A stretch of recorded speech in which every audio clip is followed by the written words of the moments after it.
Just wait, they said. Something big is coming. That's what they said. My name's Erin. I'm 27. I live alone in a quiet little house just outside Denver, the kind of place where the wind whispers through the cracks in the wood, and the silence feels like an old friend. I renovated it myself. Every wall, every floorboard, every nail in this house was put there by my own hands. Not because I had to, but because building something steady felt like the only way to remind myself I still existed. I run a small interior design business. Nothing flashy. Not the kind of job that makes people lean in when they ask what you do. But it's steady. It's honest. It's quiet. Like most of my life. My family, well, they don't really call me Erin anymore. When I come up, if I come up, it's usually just, your sister or her. Sometimes I wonder if I faded out of their picture, or if they blurred me on purpose. So when my mother called me 2 weeks before my birthday, I almost didn't pick up. I assumed it was a pocket dial, or maybe she forgot who she was calling. But she spoke first. Hi, honey. I was just thinking, what day is your birthday this year? I paused. June 14th, same as it's always been. She laughed, a small, strange sound, like a giggle caught in a lie. Well, maybe keep that day open, okay? Don't book anything. Something's in the works. I asked her what kind of something. She only said, you'll see. It's big. 3 days later, my older brother Zach texted me, clear your day. You'll like what's coming. It's about time. Zach doesn't usually text me, not unless he needs last-minute advice for his condo or a gift idea for mom. But this time, there was no favor, no ask. Just that. Like he was in on something. Like they were actually planning together. Which made me hesitate. Because we don't do birthday surprises in my family. Not for me. Not since college. After I turned 22, the effort just stopped. 1 year, they sent a group text at midnight. 2 emojis, no name. Another year, they told me they'd do something later, and later never came. But this felt different. I wanted to believe them. So I cleared my schedule. Cancelled a site visit. Turned down dinner with a friend. I even bought myself a cake, chocolate, with a tiny sugar flower on top, from the same bakery my dad used to stop at when I was a kid. I cleaned the kitchen, lit a candle, and set 2 plates on the table. Not because I thought anyone would show up. Just, in case. I even wore the pearl earrings my grandma gave me when I was 16, back before the silence between me and my family became a wall too tall to see over. By noon, I'd refreshed my messages 5 times. By 2, I was checking Zach's social media. Nothing. No posts. No clues. Just pictures of coffee, a gym mirror, his golden retriever. The candle burned lower. The sugar flour on the cake began to melt. The only question heavier than the silence was, did they actually remember me this year? Or did they just want me to hope they did? By 2:30, the candle had wilted halfway. The frosting sagged. I moved one of the plates, telling myself maybe dinner was the real surprise. Maybe there'd be a group call. A delivery. A message that started with close your eyes. I didn't really believe it. But I didn't stop hoping, either. I wandered the house. Straightened picture frames. Refolded a blanket. Picked up a sock that didn't need picking up. Anything to make the hours pass without facing them. At 4:15, I checked my phone again. No messages. No missed calls. Nothing from Zach. Nothing from Mom. Just a software update and a promotional email from a furniture vendor. I thought about calling. Just to ask, is something still happening? But I didn't want to sound desperate. Worse, I didn't want to hear them be confused, like they'd already forgotten whatever they'd promised. By 5, I sat at the table. I poured a glass of wine, not because I was celebrating, Because I needed to hold something that wasn't disappointment. I took a bite of cake. It tasted like sugar in silence. And then, a memory. I was 8. My birthday party was supposed to be at the lake. Balloons, cousins, cake shaped like a football. I wore my favorite red shoes, the ones Mom said made me look like a cartoon hero. But it rained that morning. Not just rain, a downpour. The lake flooded. Plans were cancelled. But they didn't tell me. They just left me at Grandma's house. No explanation. No cake. No apology. I remember waiting at the window, face pressed to the glass, watching the road. Every time a car passed, I jumped. And when none of them stopped, I finally asked Grandma if maybe they'd forgotten me. She said, "Sometimes grown-ups get busy. It doesn't mean they don't love you." But it felt like it did. Back at the table, I wiped my eyes before they could fall. Not because I was ashamed. Just tired. Tired of thinking this year would be different. At 6:15, I opened Instagram. Not to post. Just to scroll. Everyone else seemed to be somewhere. Dinners. Parks. Concerts. Families. Candles. Laughter. Connection. I wasn't jealous. Not exactly. I was just lonely. But somewhere between the silence and the sugar and the old scars of red birthday shoes, I realized something. This house was still here. So was I. I was here. And I had shown up, even if no one else had. That mattered. I blew out the candle. Not to make a wish, just to mark the moment. The smoke curled up into the dim light like a ribbon of breath I hadn't realized I'd been holding. Then I cut a second slice of cake. I left the second plate where it was. Not because someone might still come. But because I didn't want to eat alone. Maybe something big really was coming. Just not from them. Maybe it was the quiet courage of staying soft in a world that forgets you. Maybe it was the strength of lighting a candle when no one shows up. Maybe it was learning how to be your own celebration. Either way. I'm still here. And I'm not done hoping. I stared at the screen, unable to move. That locket, my locket. The one Grandma pressed into my palm like a promise. Now it hung around Mallory's neck like a borrowed piece of costume jewelry. Casual. Decorative. Forgotten of its meaning. And somehow, that hurt worse than the party. They hadn't forgotten my birthday. They had chosen something else instead, something shinier, easier, louder. A second engagement party for Zach and Mallory, a redo, hosted at the family cabin they said no one wanted anymore. The same cabin I offered, more than once, to help fix. The one they said was too far, too broken. But there they were, the candles lit, the table set, the banner glowing with glittering letters, Zach and Mallory forever starts now. And just beneath that banner, my mother smiling like the sun had come back. Holding Mallory close. Captioned with words I couldn't unread, gained a daughter tonight. I felt something in me give way, not loudly, not all at once. Just a quiet shift. A realization. It wasn't that I didn't matter. It was that I had been carefully, gently, and absolutely, replaced. And they weren't sorry. They were proud. They toasted it. They posted it. And maybe the worst part wasn't what they took, the party, the day, the locket. It was how easily they let me go. How softly they removed me from the picture, like peeling off an old sticker. No mess. No fight. Just, gone. My thumb hovered over the screen. I could have closed the app, deleted the thread, turned off the phone. But I didn't. Not yet. Instead, I tapped back to the story, the one with the dinner table, and paused it just long enough to study each face.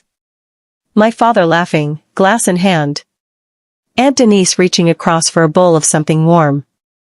Uncle Leo mid-toast, cheeks flushed. My brother, Zach, leaning into Mallory, eyes bright with celebration. And her, in soft pink, head tilted back in a laugh I'd never heard before. She looked beautiful. I won't lie. But that necklace didn't belong to her. That necklace belonged to a promise.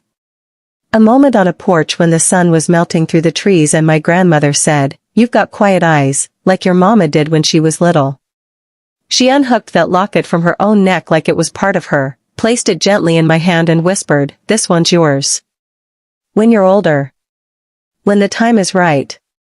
Inside was a black and white photo of her and Grandpa on their wedding day, faces full of mischief and joy, like they'd just tricked the universe into giving them one perfect day. On the other side was a small, folded paper heart, unevenly cut. My name was scribbled on it in blue ink, Aaron. And now, it was around someone else's neck. Without a word. Without a thought. I closed the app and set my phone down. There was no use waiting anymore. The candle was gone. The cake was warm and leaning. The second plate, still untouched, felt almost mocking now. But strangely, I wasn't angry. I was hollow. But not broken. I was alone. But not small. Because in that stillness, in the gap between what they promised and what they delivered, I found something that didn't come with balloons or banners or group photos. I found clarity. They hadn't forgotten me. They had simply chosen not to see me anymore. And that meant I didn't have to keep hoping they'd turn back around. Hope is a beautiful thing. But sometimes, it grows like vines around your ankles, and you mistake the weight for roots. Sometimes letting go isn't giving up. It's remembering you can walk away. I got up. Cleared the table. Wrapped the second piece of cake and put it in the fridge. Then I picked up my phone, and for the first time in years, I opened a new message to my family group chat. Thank you for making things clear. I hope the night was everything you wanted. It's time I stopped waiting for a seat at a table that was never set for me. Wishing you all the best. I didn't expect a reply.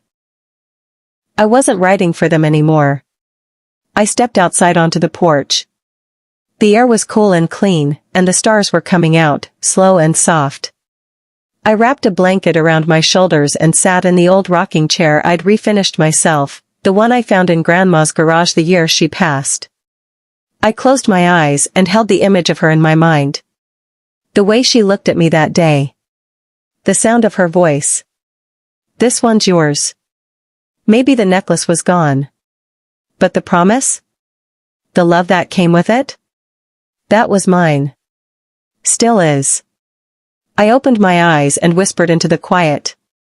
I'm still here, Grandma. I haven't gone anywhere. And the night, silent and vast, whispered back, not with words, but with something that felt a little like peace. 4 hours later, another ping. Look, I get that you're upset. But you leaving the group without saying anything was kind of dramatic. I stared at the words for a long time. Not because I didn't know how to reply, but because I did. I knew exactly what I'd say if I let myself. But I also knew that whatever I said would be taken apart, softened, misunderstood. My silence would be easier for him to explain than my truth. Still, I typed. Dramatic is throwing a second engagement party on someone's birthday and pretending that's normal. Dramatic is wearing a locket that was never yours to give. Me leaving quietly? That's not drama. That's self-respect. I didn't send it. I watched the blinking cursor, then tapped select all and deleted the message. Instead, I just powered the phone off. I had nothing left to prove. The next morning, I stood in front of the mirror and barely recognized myself. Not in the way that comes from age or change, but in the quiet, grounded stillness behind my eyes. Something had settled. Not peace, not yet. But something solid. It had taken me this long to understand, being forgotten isn't always loud. Sometimes, it's a slow unthreading, a skipped message, a missed invite, a locket given to someone else. And if you're not careful, you start pulling the thread yourself. Making yourself smaller. Quieter. Easier to forget. I wasn't going to do that anymore. I started small. I took down the birthday banner I had taped in my hallway, the one I had pretended was ironic but secretly loved. I folded it carefully and placed it in a drawer. Then I opened the closet and pulled out a cardboard box. The photo, the one of the four of us at the cabin, still sat wrapped in newspaper inside. I held it for a moment. We looked happy. And maybe we were, in that moment. But memories are tricky like that. They freeze 1 second in time and ask you to forget everything else. I didn't throw the photo away. I just put it somewhere quieter. A memory, not a shrine. A few days later, I stopped by a local vintage store. There was a jewelry case near the back with a handful of lockets, none of them mine, none of them grandma's. But I picked one up anyway, oval, gold, plain. Inside, it was empty. The woman behind the counter asked if I was buying it for someone. Yeah, I said, for someone who forgot they deserved to hold their own history. She smiled like she didn't quite get it but rang me up anyway. When I got home, I printed a tiny copy of the photo from Grandma's wedding. The one I remembered so vividly inside my locket. I folded a paper heart too, not perfectly cut, not professional. Just honest. On one side I wrote my name. On the other side, still here. I placed both inside the new locket and fastened it around my neck. It didn't replace what was taken. But it reminded me what was mine. I started showing up for myself in ways I used to wait for others to do. I cooked my favorite meals even when there was no one to share them. I walked the trail behind my house at sunset and let the wind braid through my hair like Grandma used to do. I began journaling again, not about them, but about me, the version of me that still believed in kindness, still believed in home, even if it had to be built from scratch. One evening, I lit a candle. Not because I was hoping someone would come. But because I was already there. Sometimes the grief still comes. Not loud. Just quiet moments, like walking past the old bakery or hearing Zach's favorite song at the hardware store. I let it pass through. I don't chase it away anymore. I've learned that grief is just love with nowhere to go. But I'm learning to love differently now. More inwardly. More gently. Some nights, I sit on the porch and whisper to the stars, hoping maybe Grandma still listens. I've got quiet eyes, I say out loud, like a reminder. And the night always answers with silence, not empty, not cruel. Just full of space. Room for something new. I haven't spoken to Zach again. Not yet. Maybe one day. But for now, I am building something better, not from the pieces they left behind, but from the ones I've kept safe all along. Because even if they forgot who I was, I didn't. And I won't. Not ever again. Now I didn't wait for a reply. I didn't wait for a thank you, or a message, or even a moment of recognition. The locket didn't belong to me anymore, not because I wanted to let it go, but because I had already been let go. And maybe that's what hurt most of all. That someone can decide your place in their life isn't needed, and never once look back to see if you're okay. I walked home from the post office slower than usual. The summer light was softening, stretching shadows across the sidewalk like memories that linger too long. I passed by the little coffee shop I used to visit with Zach when we were teenagers, the one with the crooked table in the corner. The table was still there. I wasn't. When I got home, I opened the windows. I let the air in. It smelled like rain even though the sky hadn't cracked yet. I took a deep breath and stood in the doorway, feeling something unfamiliar rise in my chest, not anger, not grief, but space. Space where their absence had been pressing in on me. Space where I could begin again. That night, I made dinner for myself.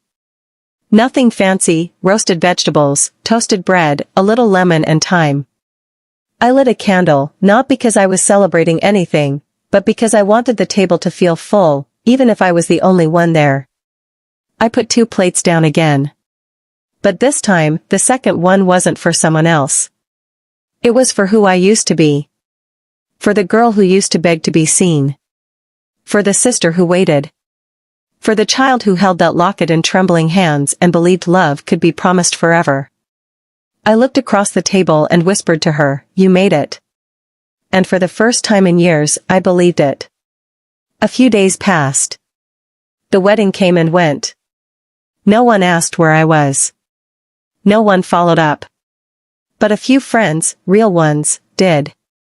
Lisa dropped off lemon bars with a sticky note that just said, "Whatever it was, they didn't deserve you." Devin, my old college roommate, called just to laugh about a memory from sophomore year.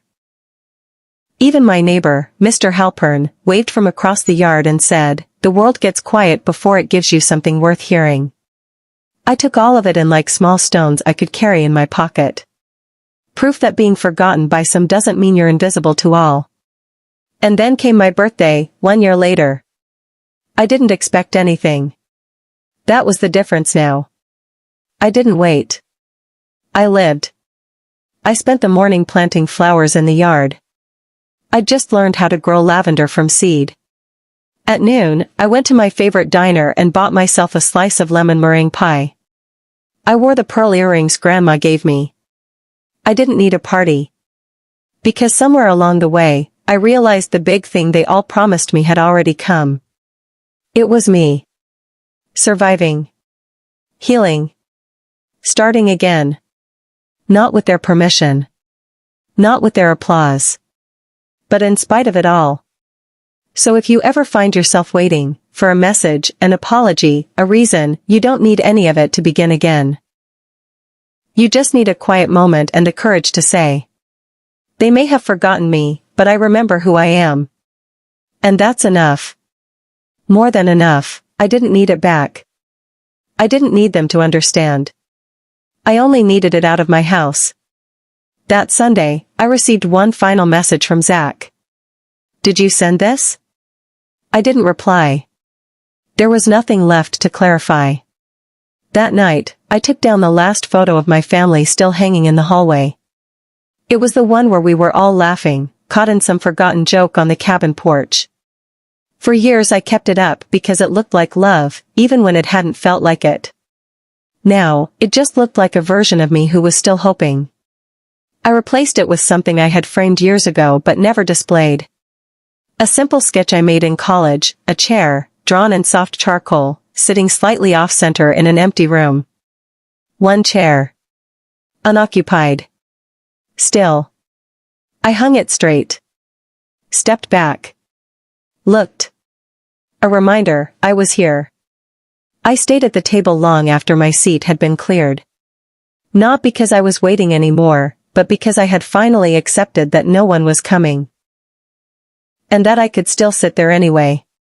The table could be mine now. The room, the silence, the air. All of it. They wouldn't say my name at the wedding. They wouldn't toast to me in speeches.